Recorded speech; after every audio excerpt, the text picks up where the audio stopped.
नमस्कार। तो जैसा कि अब इस कॉमन टॉक्स के इस तीसरे एपिसोड में आप सबका स्वागत है। ये खुशी की बात है कि अ, हमने सोचा है कि सप्ताह में 2 एपिसोड जरूर आप तक पहुंचे। एक तो बुधवार को और दूसरा शनिवार को, यानी वेंसडे और सैटरडे को वीक में एटलीस्ट 2 बार हम आपसे मिल पाएं।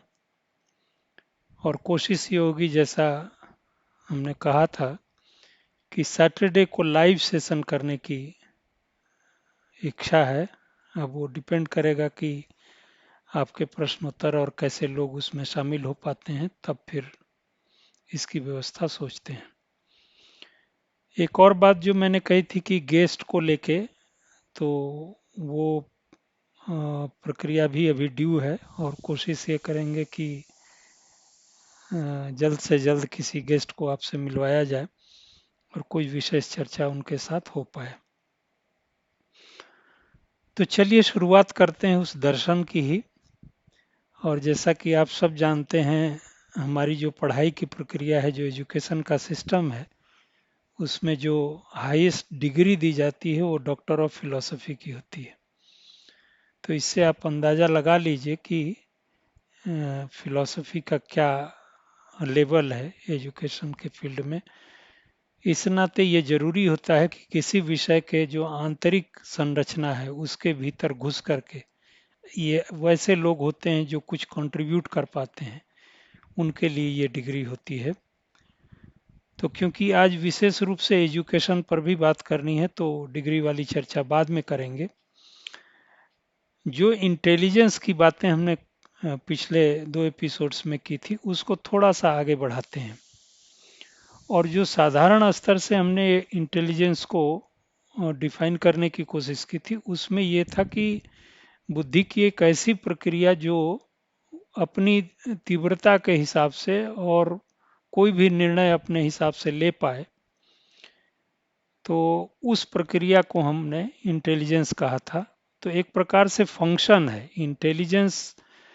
कोई हार्डवेयर सिस्टम हम नहीं कह सकते, बट उसका एक फंक्शन है ऐसा, जो जिसको हम लोग इंटेलिजेंस कह सकते हैं। अब मस्तिष्क के अंदर यदि आप देखेंगे, न्यूरोलॉजिकली आप कहें या साइकोलॉजिकली कहें, तो 2 हिस्से हम लोगों के साफ साफ दिखाई पड़ते हैं। एक तो जो रेशनलिटी का है, और एक जिसको हम लोग कहते हैं इमोशनल, यानी भावनात्मक पक्ष। और दूसरा है जो तर्क प्रक्रिया के अंदर हम लोगों का मस्तिष्क सोच पाता है, वो रेशनल पक्ष कहते हैं। अब रेशनल और ये दोनों पक्ष एक साथ काम करते हैं, ये तो सही बात है कि एक साथ काम करते हैं, लेकिन इनकी पूरी की पूरी प्रक्रिया एकदम सुस्पष्ट रूप से अलग भी होती है। जैसे अब गणित का सवाल बनाना हो या कोई ऐसा निर्णय लेना हो किसी भी संबंध में, तो उसके लिए आपके ऊपर ये जो सामान्य इमोशन है, जिसको हम लोग क्रोध, लोभ, मोह, इस प्रकार के शब्द इस्तेमाल करते हैं, वो सब चीज़ें इसके अंदर इस्तेमाल नहीं होती हैं। और ब्रेन के जो हिस्से हैं उनमें भी एक डिवीजन है। वो हिस्सा जिनको हम लोग लिम्बिक पार्ट कहते हैं, और ये कहते हैं कि वो एक पूरी प्रक्रिया, इवोल्यूशनरी प्रक्रिया है, उसके अंदर से हम लोगों तक पहुंची है। लेकिन जो रेशनल माइंड है और ब्रेन का कॉर्टिकल पार्ट जिसको कहते हैं, वो हिस्सा ज़्यादातर मनुष्यों में ही ज़्यादा वो डेवलप हुआ है। तो उस डेवलपमेंट के कारण बहुत सारी जो चीज़ें आप मनुष्यों के अंदर देखते हैं, जैसे थिंकिंग की प्रक्रिया में बोलने की प्रक्रिया का स्पष्ट होना, फिर भाषा का होना, फिर लिखने पढ़ने की प्रक्रिया, बहुत सारी चीज़ें जो आप मनुष्यों में देखते हैं स्पष्ट रूप से बाकी जीवों से अलग है। और एक अपने जो हिंदू धर्म का एक दर्शन है उसमें कहते हैं आहार निद्रा भय मैथुनंच समान एतद पशुभिः नराणाम। यानी आहार निद्रा भय और मैथुन पशुओं में और मनुष्यों में समान रूप से होते हैं। तो सच बात यह है। लेकिन ये कहना कि कोई कॉर्टिकल या जो रेशनल निर्णय बाकी के जीवों में नहीं होता, ऐसा भी नहीं है। तो एक साथ ऐसा नहीं है कि उनमें नहीं होता है, निर्णय वो भी लेते हैं। और अब तो चीज़ों में रिसर्च ज़्यादा आ गया है और ये भी होता है कि उनके जो रेशनल माइंड है, अब जैसे एक चिड़िया है जो घोंसला बनाती है, वो घोंसले का आप आर्किटेक्चर देखेंगे या प्रक्रिया देखेंगे तो कोई भी ये नहीं कर सकता है कि वो एक जिसको हम लोग रेशनल माइंड कहते हैं वो उसके अंदर नहीं है। छोटे से छोटे जीवों में भी ये प्रक्रिया देखने को मिलती है। लेकिन जो उसकी स्पष्टता है और एक प्रकार से आप एक एक्सपोनेंशियल फॉर्म का अर्थ होता है कि जो बिल्कुल बड़े लेवल पर दिखाई देता है वो मनुष्यों में दिखाई देता है। तो बल्कि मैंने जो अभी आप स्क्रीन पर देखेंगे एक जिस पुस्तक को मैंने बीच में एडवर्टीजमेंट के लिए भी दे रखा था, वो संयोग से मुझे कल ही मिला है। उसकी हार्ड कॉपी मुझे मिली है क्योंकि वो इंपोर्ट हुआ है, तो इस नाते उसमें टाइम लग गया। हालांकि वो दिसंबर में पब्लिकेशन में चला गया था और फर्स्ट वीक जो जनवरी है उसमें वो प्रिंट हो चुका था। बट क्योंकि यूएस में उसकी प्रिंटिंग हुई थी तो इंपोर्ट होने में समय लगा और कल ही मेरे पास पहुंचा है। तो वो आप स्क्रीन पर देख सकते हैं। उसकी चर्चा इसलिए क्योंकि बहुत सारी बातें जो मैं कहता हूँ वो एक क्रिस्प फॉर्म में उस पुस्तक में भी है। और मेरी जो पहले की पुस्तक है universal mind traps and zeros में, उसमें भी कुछ सूत्रात्मक रूप से आप चीज़ों को पाएंगे जहाँ ये सब बातें कहते हैं। चलिए वापस आते हैं उस बिंदु पर जहाँ से हमने कहा था। तो इंटेलिजेंस दो टाइप का तो साफ साफ दिखाई देता है, जिसको हम लोग कहते हैं रेशनल इंटेलिजेंस, मैंने इस बुक में नाम दिया है। हालांकि इंटेलिजेंस और इमोशनल कोसेंट, इमोशनल इंटेलिजेंस का भी नाम लोग ले रहे हैं, लेकिन मुझे ये एक यूनिफॉर्मिटी बनानी थी क्योंकि इंटेलिजेंस केवल कॉर्टिकल पार्ट का नहीं है और लिम्बिक पार्ट का केवल नहीं है, तो दोनों को उसी सेंस में नाम देना। तो पहले का नाम हमने रखा था रेशनल इंटेलिजेंस और दूसरा जो इंटेलिजेंस है उसको इमोशनल इंटेलिजेंस कहते हैं। इमोशनल इंटेलिजेंस एक खास प्रकार से आजकल चर्चा में बहुत बना हुआ है कि कई बार जैसे मैथमेटिक्स समझना तो आसान काम होता है, साइंस समझना आसान काम होता है, कोई बिल्डिंग बनाना आसान काम होता है, कोई क्राफ्ट की चीज़ें करना, इस तरीके के काम के लिए तो जो रेशनल इंटेलिजेंस है वो काफ़ी कुछ समझ में आता है। और ख़ास करके जो हमारे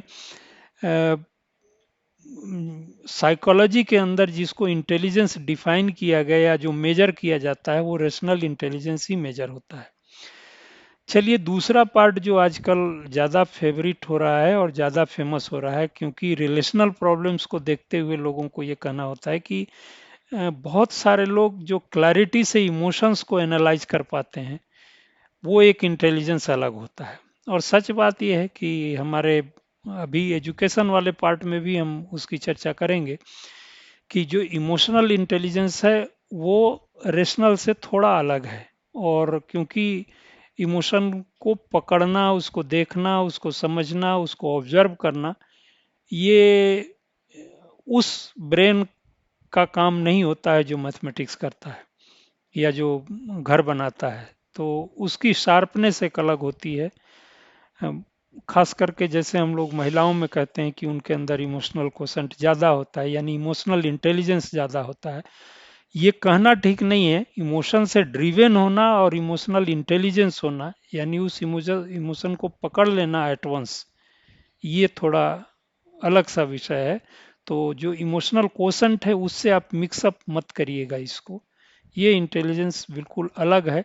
हाँ, उनके लिए आप कह सकते हैं जो लोग आर्टिस्ट होते हैं, जो खास करके ड्रामा के अंदर या डांस के अंदर जिन लोगों का एक्सप्रेशन होता है, जैसे फेस का एक्सप्रेशन कैसा होना चाहिए, ये इंटेलिजेंस उनको चाहिए होता है। क्योंकि उस इमोशन को ग्रास्प करना और उस ग्रास्पिंग के हिसाब से उस पूरे इमोशन को दोबारा से एक्सप्रेस करना, ये बिना उस इंटेलिजेंस के काम नहीं होता है। तो खास करके जो कलाकार हैं, जो लोग ड्रामे में काम करते हैं या फिल्मों में जो लोग काम करते होंगे, उनके साथ ये देखने को मिलता है। और आप देखेंगे कि कई बार इमोशंस बहुत ही, इसीलिए हर कलाकार एक जैसा नहीं होता है। सारे लोग ड्रामे में काम करते हैं, बट सबका एक्सप्रेशन और खास करके जो फीलिंग है, वो फीलिंग आपके फेस के ऊपर आ रहा है कि नहीं आ रहा है। तो एक प्रकार से ये कह सकते हैं कि जो इमोशनल इंटेलिजेंस है, वो दैट इज द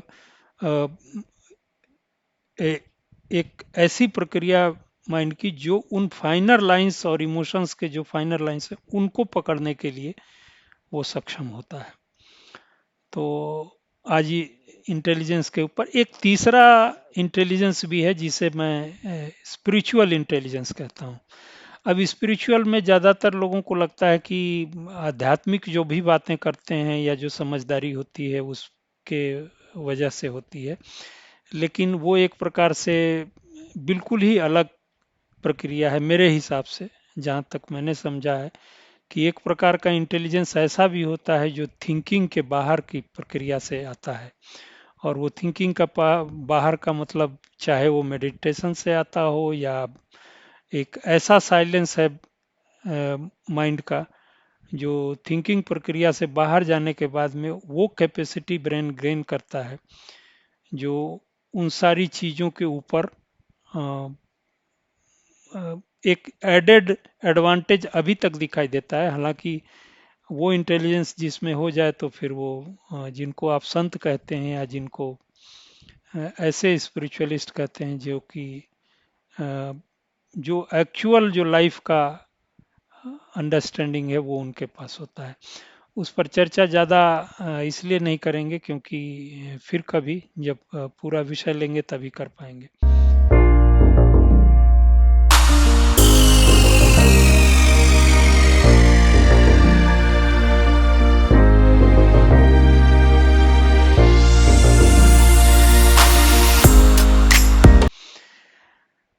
अब आज का जो विषय है मुख्य रूप से वो था एजुकेशन को लेकर के। देखिए, अनेक प्रकार की समस्याएं हैं, चाहे हमारे देश के अंदर हों, समाज के अंदर हों, व्यक्ति के अंदर हों। तो आप एक बात ये मान के चलें कि 80 से 90% मैं कहता हूँ समस्याएं फिजिकल नहीं होती हैं, मेंटल होती हैं। एक तो ये बात है। दूसरी बात यह है कि जो कुछ जैसे कंप्यूटर का हार्डवेयर सिस्टम है, हार्डवेयर तो अमूमन सारे कंप्यूटर्स के एक जैसे होते हैं। हाँ, थोड़े बहुत फर्क होते हैं, ऐसा नहीं कि बिल्कुल ही फर्क नहीं होता है। मेमोरी की कैपेसिटी फर्क हो सकती है, जो रैम की कैपेसिटी है वो सब हो सकती है, लेकिन बाई एंड लार्ज जो कंपोनेंट्स होते हैं वो ज़्यादातर कंप्यूटर में एक ही जैसे होते हैं। जैसे फ़ोन के हार्डवेयर कंपोनेंट्स होते हैं वो एक ही जैसे, वैसे ही हमारे जीवन के जो फिजिकल इन्वायरमेंट है उनके एपरेटस एक जैसे होते हैं। लेकिन आप सॉफ्टवेयर के जब पार्ट में जाएंगे वहाँ पर डिफरेंसेस ह्यूज ह्यूज हैं। वो पूरा इंफॉर्मेशन सिस्टम अलग है, उसके अंदर बहुत सारी स्पेसिफिक चीज़ें और वो उसका इनफाइनाइट कैनवस है। वो कैनवस इतना लिमिटेड, बिल्कुल ही लिमिटेड नहीं है। तो सोसाइटी के अंदर या किसी भी व्यवस्था को चलने के लिए जो सॉफ्टवेयर पार्ट है वो ज़्यादा जिम्मेदार होता है, और वही ये बात साबित करता है कि उसकी इफ़ेक्टिविटी कितनी होगी, उसका एक्चुअल काम क्या होगा। क्योंकि मशीन रहने के बाद भी यदि उसके अंदर सॉफ्टवेयर नहीं है तो चाहे आप लाख कोशिश कर लें उसकी कोई उपयोगिता नहीं है। अब इंफॉर्मेशन जाता कैसे है, यदि माइंड को हमको इन्फॉर्म करना है तो जाहिर सी बात है कि जितनी प्रॉब्लम्स हुई हैं वो उसमें से आप ज़्यादा देखेंगे आजकल, चाहे वो इन्वायरमेंट की प्रॉब्लम हो, टेररिज्म की प्रॉब्लम हो, हम लोग ग्लोबली सिचुएशन ऑफ वॉर्स देखते हैं, इकोनॉमिक डिसरप्शंस देख रहे हैं, सोसाइटी के अंदर डिसरप्शंस देख रहे हैं, जो व्यक्तिगत रूप से जो प्रॉब्लम्स आ रही हैं मेंटल, किसी ने नहीं सोचा होगा कि इतनी मात्रा में लोग मेंटल प्रॉब्लम्स में चले जाएंगे। डिप्रेशंस की बातें सरेआम सुनी जाती हैं। बहुत अच्छे संस्थानों में पढ़ने और लिखने वाले लोग सुसाइडल इंस्टिंक्ट उनके पास हो सकता है। बहुत सारी सुविधाएं रखने वाले लोग एक बार ऐसे अवस्था में आते हैं जहां से उनको कुछ दिखाई नहीं देता है। तो कुल मिलाकर के जब समस्याओं को आप एक एक कर वर्गीकृत करेंगे, यानी उनको आप कैटेगराइज करेंगे, तो आप ज़्यादातर कोशिश ये करेंगे कि कहाँ से हम इस पूरी समस्याओं को पिन पॉइंट करें और खोजने की कोशिश करेंगे कि ये शुरू कहाँ से हुई थी। तो ज़्यादातर केसेस में आप देखेंगे, और ये मेरा व्यक्तिगत मत है, अनुमान है, कि उन सारी समस्याओं को जब हमने सिलसिलेवार ढंग से एनालाइज करना शुरू किया, तो सारी जैसे कड़ियाँ एक से एक मिलने के बाद में एक एक इनिशियल पॉइंट पर जाती हैं। और वो इनिशियल पॉइंट ये होता है कि जहाँ सुधार या सॉल्यूशन की बात हो, वहाँ पर एजुकेशन आता है। क्योंकि हर व्यक्ति जिस इंफॉर्मेशन के साथ पैदा हुआ है, वो एक लिमिटेड प्रक्रिया के तहत आती है। जैसे हम बराबर कहते हैं कि हंसना रोना गाना, ये जो अ, आपके पास होता है, वो नेचुरल जो डीएनए के थ्रू आता है। मैक्सिमम जितने इमोशंस आपके आते हैं वो डीएनए के थ्रू आती है। ब्रेन की कैपेसिटी डीएनए के थ्रू आती होगी, लेकिन इंफॉर्मेशन हमको बाहर से मिलता है। तो जितना इंफॉर्मेशन सिस्टम, चाहे हमारा पर्सनल हो, सोसाइटी के थ्रू हो, या फिर फैमिली के लेवल से जो आता हो, ग्लोबली आता हो, ये सब कुछ सारा इंफॉर्मेशन जब हम गैदर करते हैं, उसकी एक कंबाइंड प्रोसेसिंग होती है। और वो सारी प्रोसेसिंग हमको ये बताता है कि हमारी फंक्शनिंग कैसी होगी, हमारी फीलिंग कैसी होगी। क्योंकि हमेशा ये नहीं होता है कि जो एक्सप्रेशंस हम देते हैं, मैक्सिमम टाइम हम अपने फिजिकल पेन या प्लेजर के अलावा अपने मेंटल पेन प्लेजर को इंजॉय करते हैं या उससे अफेक्टेड होते हैं, दोनों ही बातें होती हैं। तो यदि ये प्रक्रिया है कि हम अपने इमोशनल ग्राउंड को यदि देखेंगे, तो वो सबसे ज़्यादा हम प्रभावित होते हैं। और ऐसे में ये समझना बहुत ज़रूरी है कि ये सारी इन्फॉर्मेशन की शुरुआत कहाँ से होती है। तो हम जब वो देखेंगे तो फिर ध्यान ये जाता है कि हर समस्या को यदि आप बहुत गहराई से देखेंगे, सोसाइटल प्रॉब्लम्स को भी यदि आप गहराई से देखेंगे, तो दिखाई ये पड़ेगा कि ये सारा कुछ एक ही जगह से ओरिजिनेट हो रहा है और उसका सॉल्यूशन भी एक ही जगह जा रहा है। क्योंकि एक एक व्यक्ति को आप ठीक करना यदि आप चाहते हैं, तो उसके लिए एकमात्र उपाय ये है कि एजुकेशन सिस्टम को हमको दुरुस्त करना होगा। अब कुछ बेसिक बातें एजुकेशन के लिए, जैसा मेरा व्यक्तिगत अनुभव भी है, और अ, जो और लोगों को जो इस क्षेत्र में काम कर रहे हैं उनकी बातचीत को सुनने और समझने के बाद ये लगता है कि अक्सर जो हम लोगों का एजुकेशन है या शिक्षा है, वो एक तरफा हो गया है। एक तरफा का अर्थ ये होता है कि जब बच्चा स्कूल में जाता है, तो ज़्यादातर केसेस में, हालांकि हम लोग जरूर कहते हैं कि ये एक सर्वांगीण विकास है, पर्सनालिटी का विकास है, लेकिन ज़्यादातर केसेस में ये होता है कि हम कोई ऐसा स्किल सिखाने के लिए जा रहे हैं और वो करियर बाद में लेने के लिए तैयार कर रहे हैं किसी व्यक्ति को, जो बाद के दिनों में उसके जीवन यापन में मदद करेगा। ये एक अवधारणा हमारी बन गई है। और नहीं भी बनी है तो उसके पीछे का जो हमारा मोटो होता है, जो हमारा लक्ष्य होता है, वो यही होता है कि बाद में चल करके ये कौन सा करियर लेगा, उसके हिसाब से वैसे उसको भाषा ज्ञान होना चाहिए, वैसे उसको पढ़ाई का सारा कुछ जो इंफॉर्मेशन सिस्टम है वैसा ही होना चाहिए, यानी कि करिकुलम की हम बात कर रहे हैं। तो दोनों ही केसेस में यदि आप एजुकेशन को उसके ब्रॉड फॉर्म में नहीं समझते हैं, तो ये प्रॉब्लम आती है। और संभवतः बेसिक, जिसको हम लोग शिक्षा कहते हैं, बेसिक एजुकेशन, शुरुआत वहाँ से होती है। और उस बेसिक एजुकेशन को अपने यहाँ जब इंडियन सिस्टम को आप देखेंगे, तो उस इंडियन सिस्टम में ये होता है कि गुरु की बड़ी महत्ता होती है। हालांकि वो गुरु तो ज़्यादातर केसेस में ये होता है कि बाद में आध्यात्मिक जो आपका विकास होगा उसके लिए मानते हैं, लेकिन गुरु का वैसे भी महत्व होता है।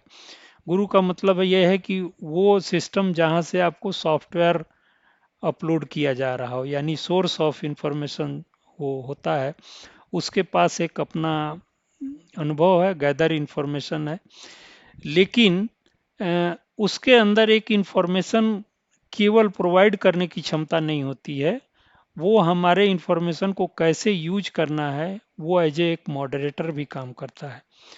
तो गुरु के लिए जो बातें कही गई हैं वो बहुत सारी बातें अभी नहीं लेंगे, लेकिन इतना ये समझ लीजिए कि जो शिक्षक और विद्यार्थी का एक संबंध होता है, वो संदर्भ केवल विषय विशेषज्ञता के नाते नहीं होता है, बल्कि आपके पूरे जीवन को एक दिशा देने के संदर्भ में होता है। तो यदि शिक्षा को हम मान लें कि दो काम जो मेजर रूप से हम लोग समझते हैं, वो पहला तो यह है कि शिक्षा आपको फ्रेम करे, यानी हमारे पर्सनालिटी को बिल्ड करे। अब पर्सनालिटी कैसे बिल्ड होना है, क्या क्या एलिमेंट चाहिए, उस करिकुलम के अंदर जो हम लोग सामान्य रूप से उपयोग करते हैं, चाहे भारत या भारत के बाहर भी अनेक देशों में भी आप देखेंगे एजुकेशन तो ऐसा नहीं है कि थोड़े बहुत डिफरेंट हैं, कुछ कुछ देशों ने उसको अपने हिसाब से कस्टमाइज किया हुआ है, लेकिन बहुत सारे देश ऐसे हैं जो उसकी गहराई को नहीं समझते हैं, इस नाते वो ज़्यादातर केसेज ऐसे हो गए हैं कि जहाँ पर केवल इंफॉर्मेशन पास करना है। तो हमारे समझ से आप यदि दो बेसिक बातों को समझते हैं कि एजुकेशन का क्या मीनिंग है, जो संभवतः माता पिता और परिवार से लेकर के स्कूल तक जाता है और स्कूल से यूनिवर्सिटीज तक जाता है, तो इस पूरी प्रक्रिया को देखेंगे तो वहाँ पर आपको ये साफ साफ स्पष्ट होगा कि हम लोग इंफॉर्मेशन शेयरिंग तो कर रहे हैं, लेकिन जो कंस्ट्रक्शन ऑफ द पर्सनालिटी है वो नहीं कर रहे हैं। यानी जिस जिस बात की इमोशनल ट्रेनिंग हमारी होनी चाहिए, और ज़्यादातर केसेस में हम लोगों को ये लगता है कि मोरल बिल्डअप चाहिए, एक मोरल साइंस सिखाना चाहिए। जब हम पर्सनालिटी की बात करते हैं तो ज़्यादातर केसेस में हम लोगों को यही समझ में आता है कि किसी को भी मॉरल बना दीजिए, ईमानदार बना दीजिए, टाइम पर काम करने वाला बना दीजिए। तो मेरे हिसाब से ये भी केवल एक पक्ष है उसका। जब बच्चे की तैयारी होती है या बच्चे को जब आपको बताना होता है तो उसकी ट्रेनिंग की एक पूरी प्रक्रिया परिवार से लेकर के और स्कूल और समाज, ये तीनों उसके अंदर इन्वॉल्व हैं। और जो यदि माँ बाप नहीं समझते हैं, परिवार नहीं समझता है, सोसाइटी नहीं समझता है, तो केवल एजुकेशनल सेंटर्स के आइडिया के आधार पर आप किसी व्यक्ति की पर्सनालिटी को नहीं बना सकते हैं। तो ये बहुत ही क्रूशियल काम है, और जिसकी शुरुआत यदि माता पिता से होती है तो उनको जानने की ज़रूरत होती है कि एजुकेशन किस पर्पस के लिए चाहिए। और केवल दो चार मोटी मोटी बातें जान लेने से कि रिजल्ट अच्छा आता है बुरा आता है उस पर बात मत करिए, उसको डांटिए नहीं, ये छोटी छोटी चीज़ें हम लोग बाद में, अभी जब मोटिवेशनल स्पीकर्स आने लगे हैं तो वो समझाते हैं, और माँ बाप भी उसी तरीके से बात करते हैं। जब पेरेंट वो पीटीए मीटिंग होती है स्कूलों की, छोटे बच्चों की, तो वहाँ जाके इस तरीके के कंप्लेंट्स होते हैं और टीचर्स भी वैसे जवाब देते हैं। लेकिन यदि आप गहराई से देखें तो आपके लिए एक बात कहना जरूरी है कि जैसे किसी कंप्यूटर को सॉफ्टवेयर डालने के लिए उसके दो तीन चरण होते हैं, उसका ऑपरेटिंग सिस्टम होता है, फिर उसके अंदर सॉफ्टवेयर्स होते हैं। तो इन चरणों को यदि आप अच्छे से समझ रहे हैं तो आप मान के चलिए कि जो ऑपरेटिंग सिस्टम जो आपने डाला है, जो माता पिता से लेके फैमिली जिसके अंदर बहुत ज़्यादा इंक्लूड होता है, वो ज़्यादा इम्पोर्टेंट है। वो बाद के दिनों में कैसे इंफॉर्मेशन को यूज करना है बच्चा वहीं से सीखता है, वहीं से समझता है। तो यदि आपकी पर्सनालिटी में वो कंटेंट नहीं होगा तो आप इम्पार्ट नहीं कर पाएंगे। तो जो माँ बाप समझते हैं कि केवल इंफॉर्मेशन पास करना होता है, वो केवल इंफॉर्मेशन पास नहीं होता, बल्कि आपके बिहेवियरल जो बातें हैं, जो घर के अंदर आप व्यवहार करते हैं, वो सारी बातें भी हम लोग नोइंगली अननोइंगली इन चीज़ों को ध्यान नहीं देते हैं। लेकिन जो बच्चे शुरू से, आप जब बच्चा पैदा हो उससे लेकर के 5-6 साल तक बहुत ज़्यादा रिसेप्टर जिस तरीके से काम करता है, रिसीविंग एंड पर हर हर नॉइज से लेके हर चीज़ को पकड़ता है, और उसके अंदर वो क्षमता भी नहीं होती है कि उस नॉइज को वो कैंसिल आउट कर पाए। वो तो बाद में चल के जब स्कूल के अंदर आता है, जहाँ पर इंफॉर्मेशन को सही गलत उसको बताना शुरू करते हैं हम, वहाँ पर कुछ उसकी थोड़ी बहुत अ, एक प्रकार से रीराइटिंग शुरू होती है। लेकिन दिक्कत ये होता है कि हमारा ये जो ब्रेन है, वो उसके लिए आपको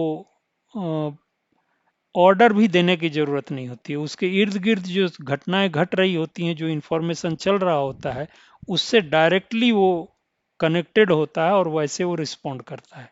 तो जिन लोगों को लगता है कि हम लोग केवल कॉन्शसली या जानबूझ के ही नॉलेज गेन कर रहे हैं या वैसी पर्सनालिटी क्रिएट कर रहे हैं या बन रहे हैं, तो बात ऐसी है नहीं। बिल्कुल अनकॉन्शियसली बहुत सारी इंफॉर्मेशन हम तक पहुंचती हैं और मुझे पता भी नहीं होता है कि वो कहीं ना कहीं जा कर के हमारे पर्सनालिटी का हिस्सा बनता होता है। बड़े में भी बनता है, छोटे में वो प्रक्रिया बहुत तेज होती है, बहुत ज़्यादा तेज होती है। इसलिए जो भारत के प्राचीन काल में जो गुरुकुल की व्यवस्था थी, उन गुरुकुलों में वैसी व्यवस्था की जाती थी कि एक पूरे स्टूडेंट को वहाँ से पारिवारिक पृष्ठभूमि से हटा करके एक बहुत ही सिक्लोडेड प्लेस में रखा जाता था और वहाँ से अप्रोप्रिएट एक जो एल्गोरिथमिक वे ऑफ ट्रेनिंग था वैसे दिया जाता था। हालांकि कुछ मायनों में वो भी बहुत मैं उसे अप्रोप्रिएट नहीं मानता हूँ, आज के संदर्भ में तो बिल्कुल ही असंभव है। तो इस नाते से ये बहुत ही क्रूशियल विषय है एजुकेशन का।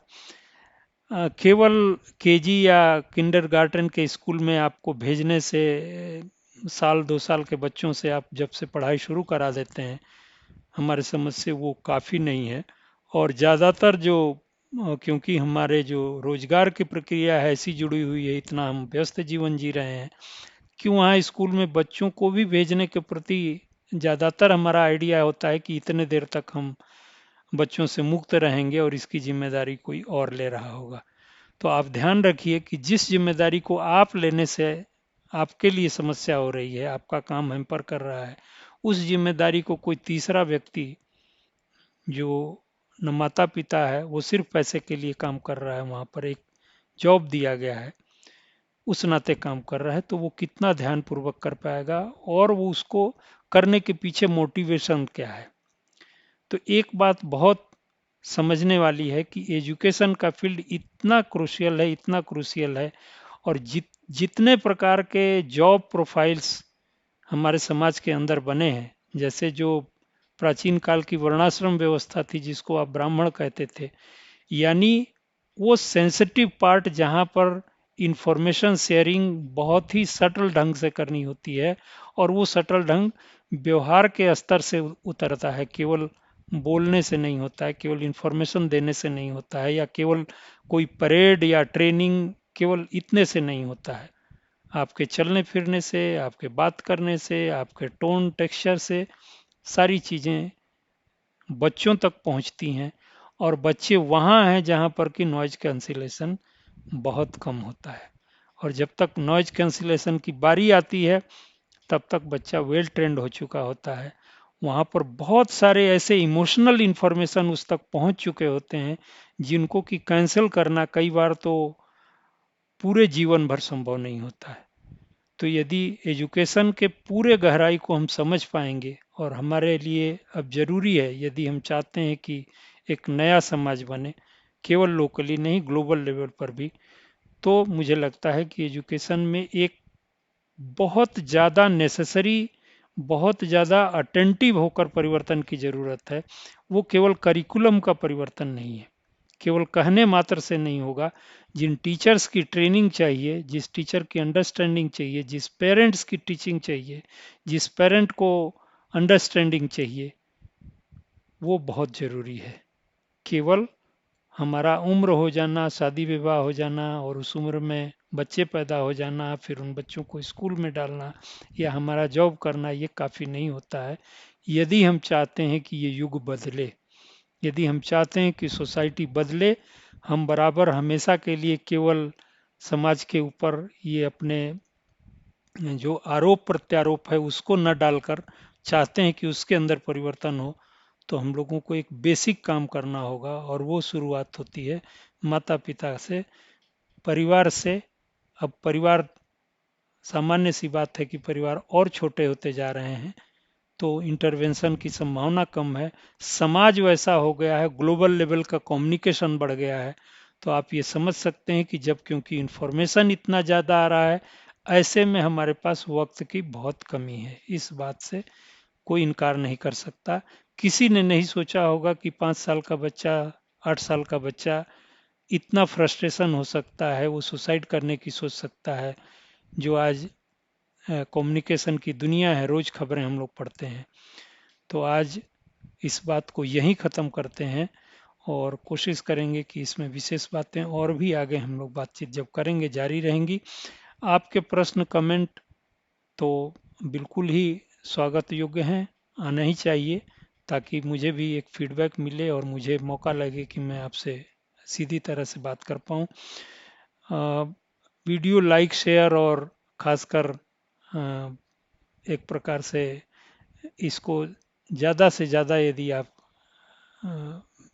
जुड़े रहें, तो न केवल मेरे लिए उत्साह की बात होगी, ताकि मुझे ये लगेगा कि जो काम मैं कर रहा हूँ वो कुछ लोगों के काम आएगा।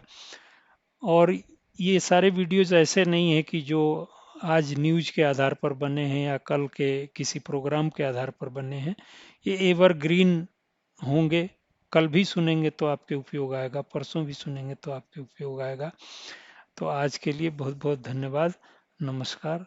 Thank you. शुभ रात्रि।